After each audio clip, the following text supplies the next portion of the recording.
todos, sou a professora Darilane e hoje vamos estudar a história, ou melhor, vamos compreender o período imperial, o período da nossa monarquia.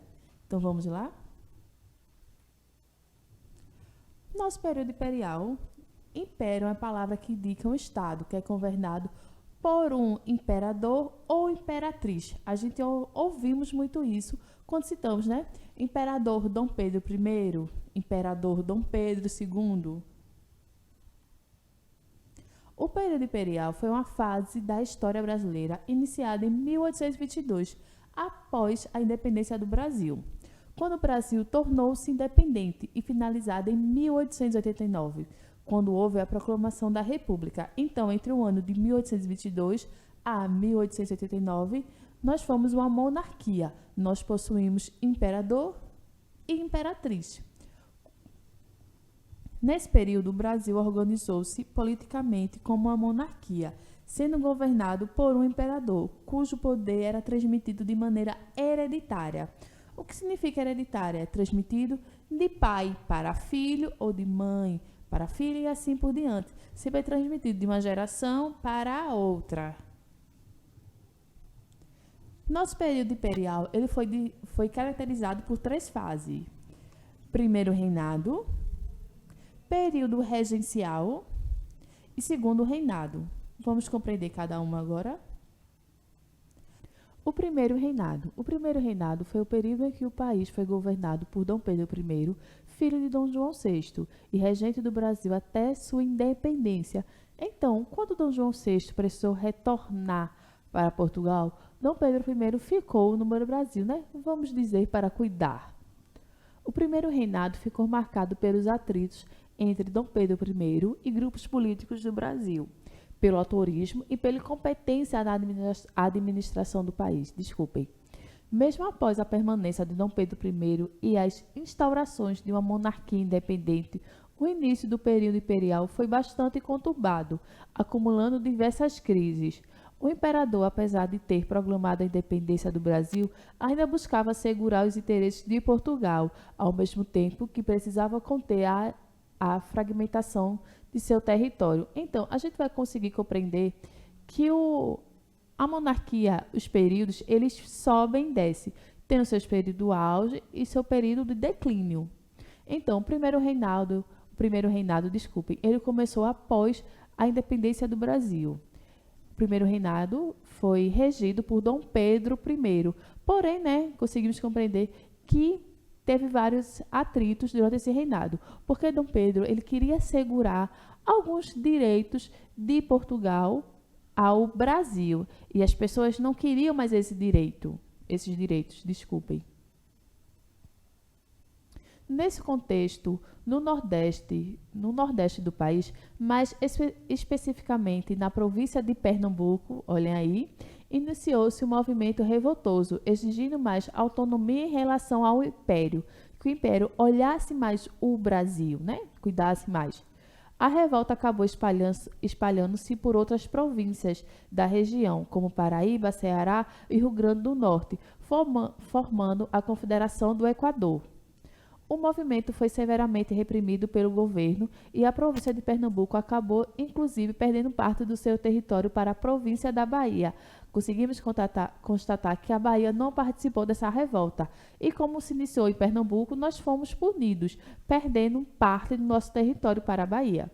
Os líderes da rebelião foram enforcados ou fuzilados, como Frei Caneca e outros foram aprisionados, como Cipriano Barata. Com isso, no Nordeste, onde a popularidade de Dom Pedro já não era mais das melhores, sua figura passou a ser questionada cada vez mais. Aí, podemos ver Pernambuco interagindo na história do nosso país. Durante as crises do primeiro reinado, que foram as crises políticas, o Partido Brasileiro estabelecido informalmente após a vinda da família real portuguesa para o Brasil e composto por comerciantes latifundiários e proprietários de escravos que lutavam pelos interesses do território americano, passou a ocupar um papel de oposição a Dom Pedro I, ao passo que o Partido Português ofereceu apoio ao imperador. Até então, viram que Dom Pedro I Estava meio lá e meio cá, como a gente diz, em cima do muro. Estava querendo ao mesmo tempo as leis a favor do Brasil, mas também a favor de Portugal. E as pessoas não estavam gostando disso. Ele tem que se decidir, né? Ou era pró-Portugal ou era pró-Brasil, só não podia ficar em cima do muro. Nessa época, Portugal vivia também uma profunda crise após a morte de Dom João VI, pai de Dom Pedro I, em razão da sucessão do trono português. Todo esse cenário resultou em 7 de abril de 1831 na abdicação de Dom Pedro I, ao trono brasileiro. O imperador decidiu voltar para Portugal, deixando seu filho de apenas 5 anos como sucessor do Império do Brasil. Então, vamos compreender que, quando ocorreu, precisou, né, a volta de Dom Pedro I para Portugal, ele deixou seu filho de 5 anos.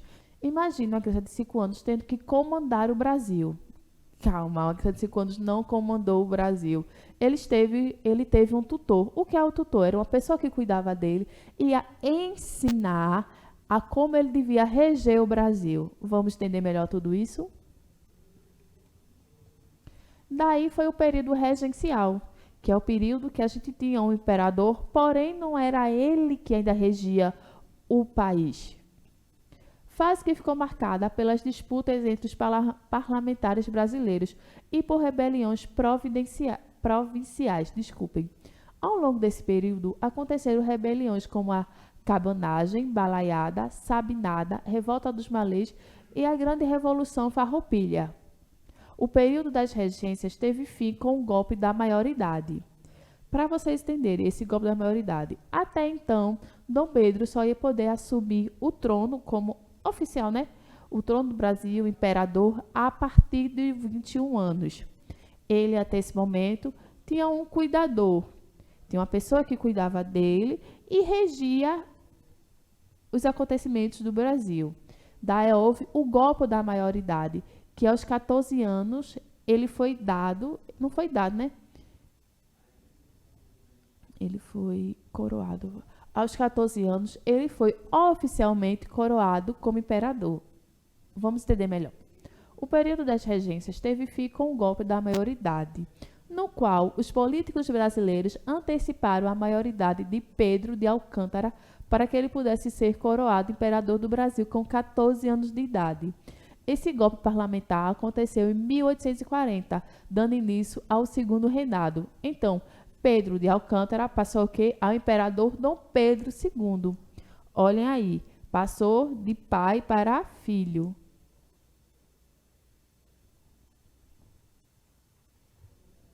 Trouxe para vocês a Revolução Farroupilha, ou Guerra dos Farrapos, desculpem. Foi entre os anos de 1835 e 1845. Uma revolução tomou conta do Rio Grande do Sul, então província de São Pedro do Rio Grande do Sul, promovida principalmente por fazendeiros e criadores de gado. A Guerra dos Farrapos, também conhecida como Revolução Farroupilha, tinha caráter republicano e lutou contra o domínio do governo imperial. Essa revolução principalmente ocorreu entre os atritos entre a população e os comandantes, né, os governantes, referente aos impostos. Naquela época, eram cobrados impostos altíssimos sobre a carne de charque, sobre as ervas matas e assim por diante. Então, as pessoas não estavam satisfeitas com o imposto que era pago referente a esses produtos. Então, começou a Guerra dos Farroupilhas ou a Guerra dos Farrapos. Eles queriam uma redução dos impostos pagos. Após o período regencial, com o golpe da maioridade, iniciamos o segundo reinado. O segundo reinado é o período em que Dom Pedro II foi imperador do Brasil. Estendeu-se de 1840 a 1889. O reinado de Dom Pedro II pode ser dividido em diversas fases. Um período inicial de consolidação, seguido por uma fase de auge e, por fim, a sua decadência. O Brasil começou a ser modernizado, havendo a construção de estradas de ferro, introdução dos telégrafos e de aparelhos telefônicos. Gente, o segundo reinado foi o auge do desenvolvimento do Brasil, que até então a gente não possuía isso tudo. A gente não possuía estradas de ferro, telégrafo. Então, Dom Pedro II chegou querendo, né, não chegou, ele já estava no Brasil, desculpem, mas ele trouxe consigo aquela sensação de mudança, consigo as mudanças. Ele era um imperador que ele via muito o Brasil, ele via muito o desenvolvimento do Brasil. Daí por isso que a gente se desenvolveu tanto em certas áreas. Inclusive, deu certo protagonismo mundial ao Brasil. Foi também o momento em que o Brasil começou a se industrializar, tendo como figura central o Barão de Mauá, que era um grande amigo de Dom Pedro II e que ajudou o desenvolvimento industrial no Brasil, principalmente nas construções das linhas de ferro. Foi um momento também de florescimento das artes. Dom Pedro II, ele tinha um grande cuidado com as artes do Brasil, os pintores, os músicos, como literatura, teatro, arquitetura, artes visuais e até mesmo fotografias. Várias peças de museu que a gente hoje encontra, principalmente no Museu em Rio de Janeiro, foram peças que eram cuidadas pela esposa de Dom Pedro II e por Dom Pedro. Eles tinham um cuidado muito grande com as artes, principalmente com a arquitetura.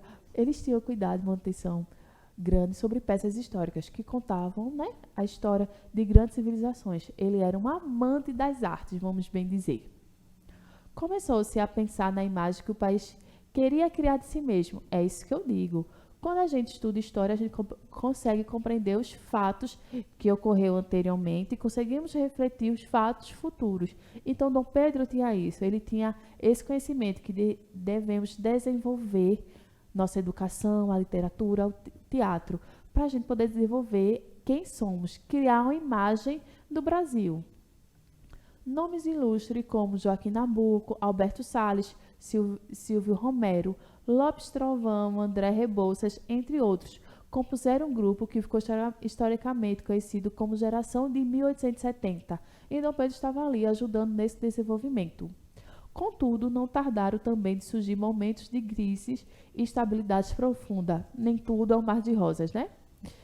Que ao final do século provocaram o fim do período imperial, com a proclamação da República em 15 de novembro de 1989. 3 questões marcaram a crise do Império até chegar no seu fim. Essas questões foram questões escravocratas, questões religiosas, questões militares. Esses 3 pontos levaram ao fim do Império. Questões escravocratas. Lei Feijó, promulgada em 1831, onde ficava proibido a importação de escravos para o Brasil. Essa lei proibia a importação de escravos para o Brasil. Então, vamos imaginar, né, vamos analisar que naquela época os senhores de fazenda possuíam grande número de escravos para trabalhar para si. E lembrando que nesse ano, né, nesse momento, vários países já tinham abolido a escravidão. Então, o Brasil estava sendo pressionado também para ocorrer essa escravidão. Então, já que eles não podiam fazer com que o Brasil libertasse os escravos, né, fez a Lei Feijó. Porém, essa lei não era cumprida. Daí veio a Lei Eusébio de Queiroz, onde ela previa uma punição para quem estava importando escravos para o Brasil. Nas questões religiosas, o segundo reinado, um acontecimento abalou as relações da igreja com o imperador, lembrando que a Igreja Católica tinha um poder muito grande naquela época. Os bispos de Olinda e Belém acataram as ordens do Papa Pio IX, sem aprovação régia, né, de Dom Pedro, que proibia o casamento de católicos e maçons e punia os seguidores que frequentassem maçonaria ou os apoiassem. Até então, a gente não tem nenhum fato histórico dizendo que Dom Pedro II era um maçom. Porém, ele tinha um grande carinho sobre os maçons, entre os outros, né? Sobre os maçons. Então, os bispos de Olinda e de Belém acataram as ordens do Papa Pio IX e não poderiam realizar casamentos entre católicos e maçons. Dom Pedro puniu ambos, né? Decretou a prisão de ambos, que algum tempo depois eles foram soltos. Porém, essa punição abalou as estruturas entre a Igreja Católica e o imperador. Lembrando que a Igreja ela tinha um grande poder naquela época. Então, a lei que proibia a importação de escravos do Brasil, que já era o quê? Isso abalava os grandes senhores de engenho. as questões religiosas. Por isso que eu digo, a lei, por isso que eu digo, a Igreja Católica tinha um poder muito grande naquela época. E ainda veio a questão militar. Os militares, após a Guerra do Paraguai, de 1864 a 1870, saíram fortalecidos e ocupando cada vez mais espaços no debate político. Já o Império, além de ter se desgastado bastante durante o conflito, saiu extremamente endividado, sobretudo com a Inglaterra. Então, nesse ano surgiu leis para embaçar, para proteger as famílias dos militares que foram para a guerra. As famílias tinham que receber uma pensão dada na época boa. E o imperador não se tinha como fazer o pagamento dessa pensão. Então, veio os senhores dos engenhos, os religiosos e os militares, revoltado com Dom Pedro II, com as condições que ele estava tendo referente ao Brasil. Então, esses três pilares levou à decadência do fim do Império. O período imperial teve fim em 15 de novembro de 1889, com a proclamação da República. O Brasil, a gente consegue analisar que o Brasil teve, no período imperial, teve seus pontos, os pontos altos, os pontos conturbados, até chegar no seu fim. Começamos nosso período imperial com quem? Dom Pedro I. Porém, a partir da morte do seu pai, ele teve que retornar para Portugal, deixando seu filho no Brasil, Porém, seu filho só tinha 5 anos, não tinha condições de reger nosso país. Então, ele tinha tutores que cuidavam dele e ajudavam a reger a ordem no Brasil. Porém, a partir do golpe da maioridade, Dom Pedro assumiu o trono como imperador aos 14 anos. No seu reinado, o segundo reinado, tivemos pontos positivos, pontos negativos, até chegar no final da monarquia.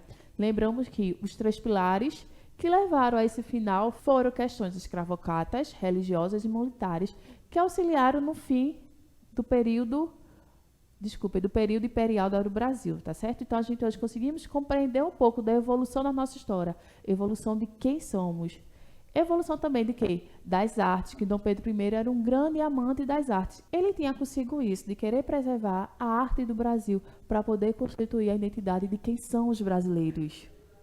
Esse, é aquele momento que eu vou agradecendo por vocês terem assistido a aula. Eu garanto a vocês que vocês podem pesquisar esse assunto, que vocês vão ver cada fato incrível. A gente consegue analisar que Pernambuco está sempre ali, lutando, está sempre ali, fazendo parte da história da construção do Brasil, construção de quem somos, construção da nossa identidade. Então, agradeço muito por vocês terem assistido. Vou me despedindo aqui de vocês. Tchau, tchau. Até a próxima.